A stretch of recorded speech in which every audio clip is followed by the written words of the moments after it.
Comment est venue l'idée de Make Sense? En fait, c'est assez simple. J'ai repris des études en école de commerce et il y avait un exercice académique à rendre qui consistait à interviewer des patrons d'entreprise. Et parmi mes voisins, j'avais un patron d'entreprise.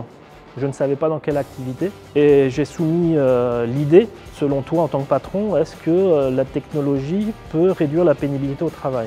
Ce à quoi il m'a répondu, mais écoute, c'est dans mon activité, en tant que peintre en bâtiment, si tu es capable de faire ça, c'est juste révolutionnaire. Donc c'est vraiment parti de cette idée-là. Et c'est pour ça qu'on s'est lancé à faire un robot peintre. Alors je pense que l'atout de Make Sense, c'est ce qui peut la distinguer certainement d'autres entreprises, c'est que j'ai fait le choix en fait de recruter des gens de différentes cultures. Chaque employé vient d'un continent différent. C'est vraiment cette richesse, en plus des compétences techniques, j'attache vraiment beaucoup d'importance à cette culture et à cette importance de personnalité de chacun.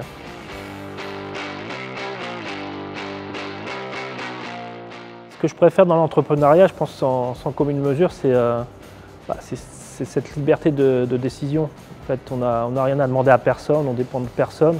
Enfin, il y a quelques contraintes, hein, je vous l'avoue quand même. Bon. Mais globalement, c'est de dire finalement, tout ça, c'est moi qui l'ai décidé.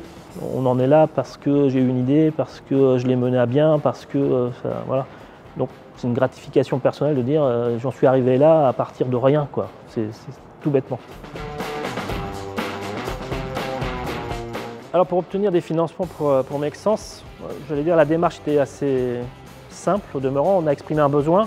On a une activité assez particulière malgré tout. On démarre, on fait de la recherche et du développement. Donc ça demande des financements particuliers avant même d'avoir du chiffre d'affaires. Donc nous avons exprimé ce besoin auprès de plusieurs banques, nous avons eu plusieurs réponses positives, mais ce qui répondait vraiment le plus à notre besoin de financement, c'est la réponse que nous a fait la BIL, donc c'est avec la BIL que nous avons signé. Et ce financement nous a permis du coup d'embaucher l'équipe dont je parlais précédemment et de développer le robot. Alors concernant nos projets, j'allais dire qu'il y en a beaucoup. D'ailleurs, l'exercice est de bien sélectionner, pas se disperser. Mais à court terme, c'est de finir la commercialisation du robot peintre, donc Pibot. C'est de lancer, ou plutôt relancer, le projet Pidrone. Donc là, c'est le drone peintre, pour peindre tout ce qui est grande hauteur à l'intérieur des bâtiments. Et pour aller plus loin, vraiment l'objectif que j'ai donné à mon équipe, qui parfois me disent « mais tu es fou », c'est l'objectif, hein, c'est de donner vraiment un sujet a priori inaccessible. Je voudrais bien être quand même le premier au monde à repeindre la Tour Eiffel avec des drones.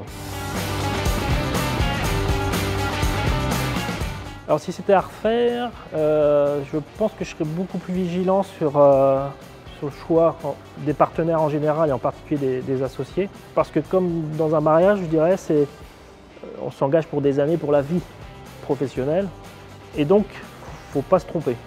Maintenant, c'est une prise de risque. Il y a un moment donné, il faut se lancer. Et c'est ça le boulot d'entrepreneur.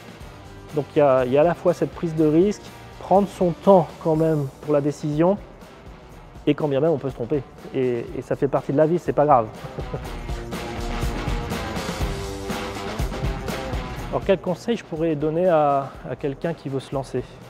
Alors, en fait, le terme se lancer, je pense que c'est le bon, c'est que oui, il faut réfléchir, mais pas trop, sinon on ne se lance jamais. Et j'aurais toujours l'image, et c'est comme ça dans la vie d'entrepreneur, c'est que vous voyez la falaise là, vous mettez au bord de la falaise, est-ce que je me jette ou je ne me jette pas?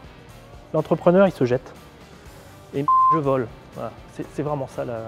Donc il faut se lancer et espérer voler. Maintenant, si on ne vole pas bien, en fait, il n'y a pas mort d'homme et on sait se relever. C'est l'avantage. Si j'étais un personnage de l'agence Tourisque, je ne vous cache pas qu'aujourd'hui je me sens plutôt futé.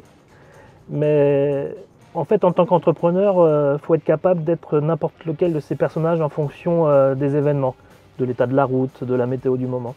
Il faut vraiment savoir s'adapter et être l'un de ces personnages au moment où il le faut.